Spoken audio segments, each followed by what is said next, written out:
विद्यते तस्मै यत एतच्चिदात्मकम् पुरुषायादिबीजाय परेशायाभिधीमहि यस्मिन्निदं यतश्चेदं येनेदं य इदं स्वयं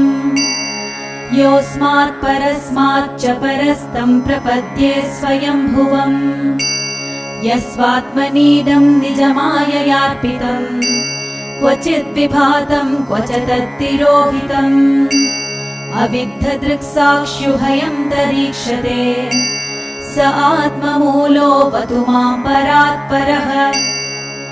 कालेन पञ्चत्वमितेषु कृत्स्नशो लोकेषु पालेषु च सर्वहेतुषु तमस्तदासीत् गहनं गभीरम्